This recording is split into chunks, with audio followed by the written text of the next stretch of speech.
स्वागत करते हैं दोस्तों आपका हमारे चैनल के अंदर। आज हम बात करेंगे अररिया विधानसभा क्षेत्र के बारे में।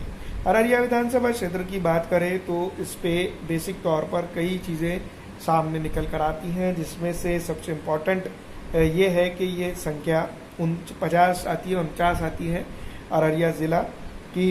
ये है और अररिया लोकसभा क्षेत्र के अंदर आती है, जनरल सीट है। इसके अंदर जो है तो अबीदुर रहमान 2020 के चुनाव के अंदर भारतीय राष्ट्रीय कांग्रेस पार्टी के प्रत्याशी के तौर पर चुनाव जीतकर आने में कामयाब हुए थे। तो सेकंड रनर अप की बात करें जो शगुफ्ता अंजुम जो है तो शगुफ्ता अजीम जिसको हम कह सकते हैं, वो जेडीयू के प्रत्याशी के तौर पर रहे थे। लगभग वोटों का डिफरेंस यहाँ पर काफ़ी अच्छा था, 47,936। कांग्रेस ने जो है तो उस वक्त जीत दर्ज की थी, जो मुस्लिम वोटों के बदौलत यहाँ पर मुमकिन हुई थी। यहाँ पर अगर बात की जाए इस विधानसभा क्षेत्र की, तो यहाँ पर 2020 के विधानसभा चुनाव के दौरान 3,18,978 वोटर्स यहाँ पर थे। मुस्लिम मतदाताओं का हिस्सा इस क्षेत्र में लगभग 56% रहता है। और इस इलाके के अंदर MIM अगर अपना प्रत्याशी उतारती है तो इसके कई मायने हैं।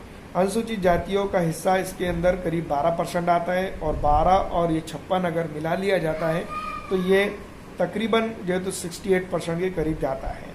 तो लगभग ये मतदाता जो है तो शहरी और तमाम तरह की चीज़ों को अगर देखा जाए, मिलाया जाए, तो इस विधानसभा क्षेत्र के ऊपर, अररिया विधानसभा क्षेत्र के ऊपर जो जनता की बात करें तो उसमें सबसे बड़ा और पहला अधिकार जो है तो यहाँ पर की जिसको हम कह सकते हैं मूलभूत सुविधाओं से वंचित रहने वाली जनता का है।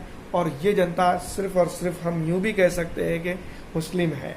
तो यहाँ पर देखा जाए जिस तरह के हालात है, जिस तरह की कंडीशंस है, उन तमाम को अगर ध्यान में रखते हुए काम जो तो यहाँ पर AIMIM कर जाती है, तो इस विधानसभा क्षेत्र के ऊपर एक बड़े बदलाव के साथ वो आगे बढ़ती है।